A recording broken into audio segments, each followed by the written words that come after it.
Bienvenidos y bienvenidas a un nuevo episodio de Hablemos de Correr. Yo soy Pablo Castillo, vuestro entrenador de deportes de resistencia especializado en running y trail running. Bienvenidos y bienvenidas al episodio 261. Así que ya son unas cuantas temporadas, estamos en la quinta y con muchísimas ganas. Bueno, después de 2 semanas hablando de temas un poquito alejados del correr, hoy volvemos al tema de correr, porque me lo habéis pedido algunos oyentes, así que yo aquí estoy y me debo a vosotros y vosotras. Así que vamos con ello, y sobre todo porque me han llegado algunas dudas que quiero aclarar sobre lo que os quiero hablar, que es el entrenamiento a baja frecuencia cardíaca.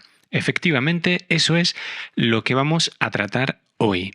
Si no me sigues todavía, ya sabes que puedes hacerlo en todas mis redes, como puede ser Instagram, donde estoy como Pablo Castillo GR, o donde también me puedes seguir es en Twitter como Pablo Castillo GR, y por supuesto en el canal de YouTube, donde puede que estés escuchando este podcast, o si no, pues pásate por allí a correr con Pablo Castillo para ver los más de 500 vídeos que tenemos subidos, y estaremos encantados de que seas parte de la comunidad.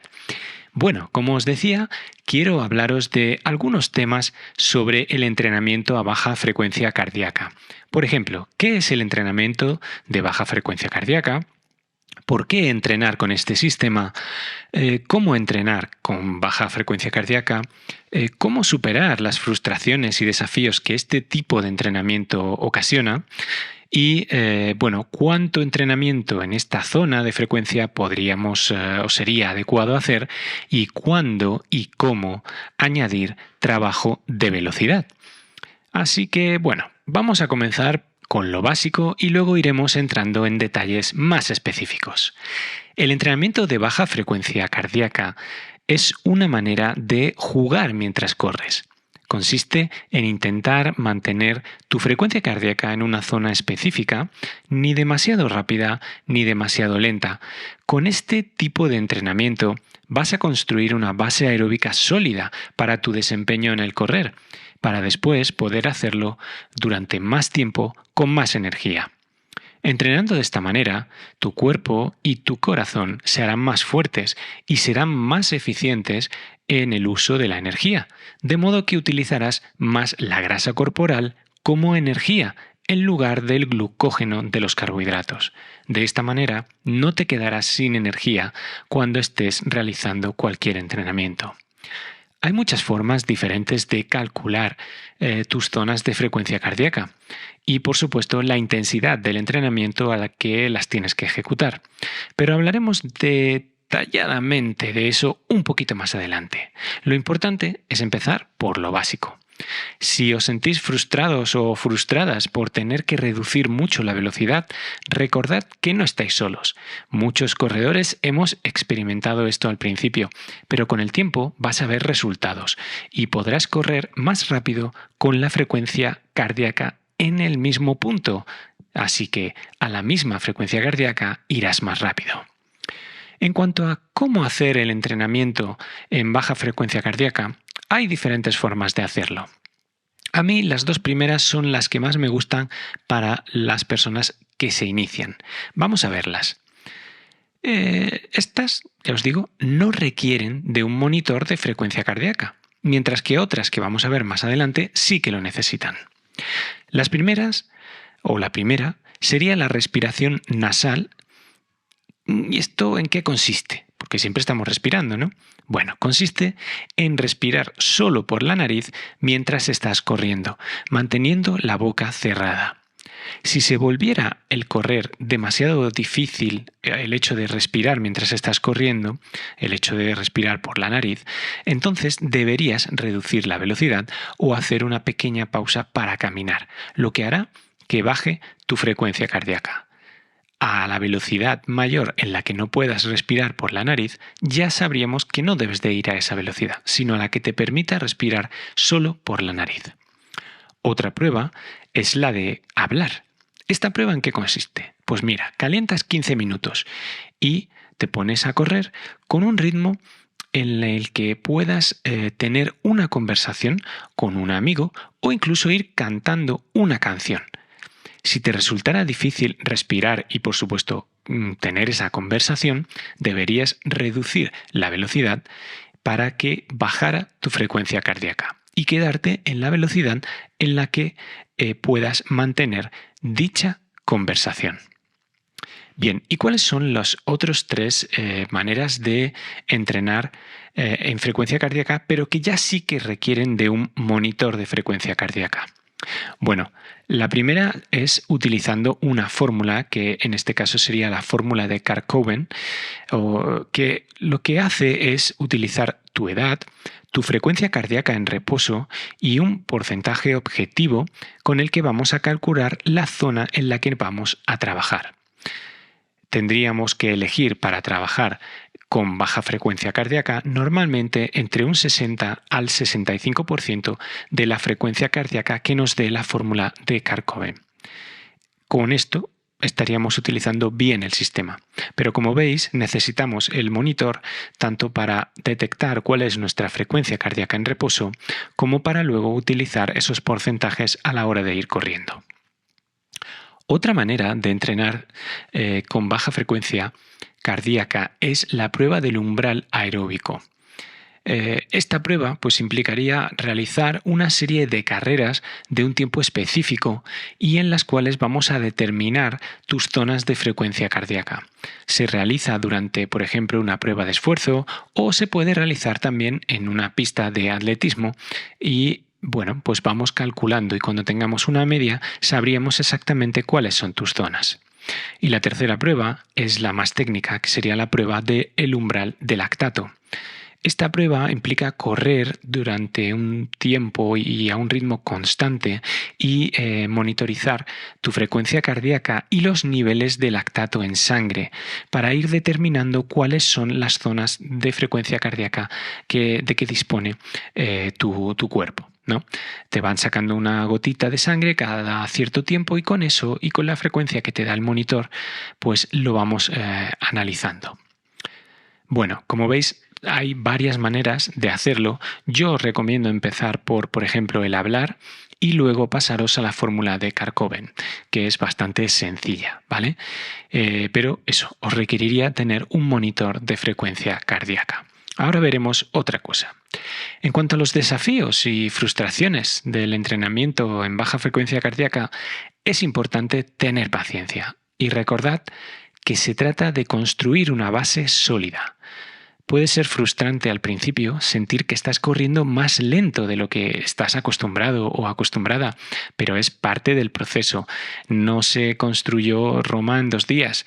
Con el tiempo, tu cuerpo se adaptará y podrás correr más rápido con la misma frecuencia cardíaca, lo cual es impresionante. Cuando te das cuenta, al cabo de los meses, dices, pero bueno, ¿cómo es esto posible? Pues sí, es posible, gracias a esos entrenamientos a baja frecuencia cardíaca. Algunos errores que podemos intentar evitar en este tipo de entrenamiento incluirían, por ejemplo, correr demasiado rápido en tus días de entrenamiento a baja intensidad, no permitir suficiente tiempo de recuperación entre las sesiones de entrenamiento, no ajustar las zonas de frecuencia cardíaca periódicamente, puesto que van a ir cambiando. Tenemos que ir haciendo de vez en cuando esos test para saber en qué ha cambiado nuestra zona de frecuencia cardíaca. Y por supuesto, otro de los, podemos decir, errores más comunes es obsesionarte con los números de frecuencia cardíaca y no escuchar a tu cuerpo.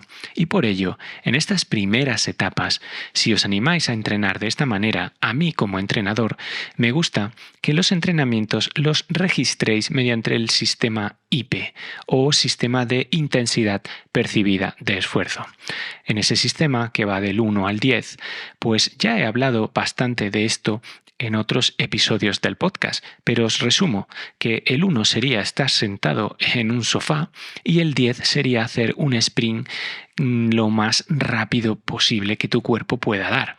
Con lo cual, por ejemplo, para entrenar en baja frecuencia cardíaca, podríamos estar hablando de estar trotando en un IP 3-4 como mucho, ¿vale?